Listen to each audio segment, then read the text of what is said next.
নমস্কার, বিবি পিজিয়ন আমার ইউটিউব চ্যানেলটাতে সকল পায়রাপ্রেমী বন্ধুদেরকে জানাই স্বাগত। বিশেষ করে লোটন প্রেমী বন্ধুরা জানেন আমি লোটন পায়রা নিয়ে বিশেষত ভিডিও এবং শর্টস ভিডিও বানিয়ে থাকি। তো আজকের যে ট্যাগলাইনটা দেখেই আপনারা বুঝতে পেরে গেছেন যে ভিডিওটা কি সংক্রান্ত। এই ভিডিওটা প্রথমত নতুন লোটন প্রেমী মানুষরা যারা শখ করতে পছন্দ করছেন বা নিজের বাড়িতে লোটন পায়রা রাখতে পছন্দ করছেন, এবং তাদের বেশিরভাগ জনারই একটুখানি এ বিষয়ে যে শখ থাকে যে তারা হেভি বুটের হাই কোয়ালিটির লোটনের বেবি পেয়ার কিনে আনবেন, তো তাদের জন্য ইনফরমেটিভ।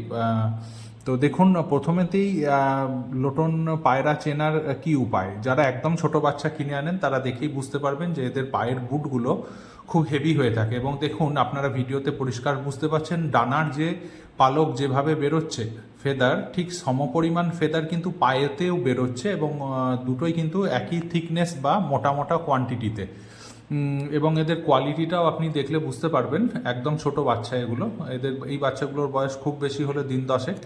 তো এই বাচ্চাগুলোর আপনারা দেখুন, আমি হাতে করে তুলে দেখাচ্ছি পায়ের ফেদারটা ঠিক কীরকম কোয়ালিটিতে হয় হেভি বুট লোটনগুলোর। তো আমি বড়গুলোকেও দেখাবো যে এরা বড় হলে ঠিক দেখতে কেমন হয়। তবে একটা কথা অবশ্যই খুবই গুরুত্বপূর্ণ, সেটা হচ্ছে যে আপনারা যখন দেখবেন বা নিয়ে আসবেন একটু যাচাই করে নিয়ে আসবেন। এবং প্রথমত দেখা যায় যে যখন পায়রা নিয়ে এলাম তারপরে 5-6 পর কাটার পর যখন আপনি পায়ের পরগুলো টেনে তুলে দেন, নতুন পর যখন বেরোয় সেটা কিন্তু খুব ভালো কোয়ালিটির বেরোয়। আপনাদের বোঝার স্বার্থে আমি এই দেখুন, এইগুলো একদম জিরো ফেদারের বাচ্চা। এদের বয়সেই খুব বেশি হলে দিন 35-40-এর মধ্যে, এবং দেখুন পায়ের পড খুব বড় বড়, এবং এগুলো হেভি বুটের, অরিজিনাল হেভি বুটের লোটনের বাচ্চা, জিরো ফেদারের। তো এরকম কোয়ালিটির হয়ে থাকে। ভিডিওটা কে কোথা থেকে দেখছেন অবশ্যই কমেন্টে লিখে জানাবেন। ধন্যবাদ সকল পায়রাপ্রেমী বন্ধু।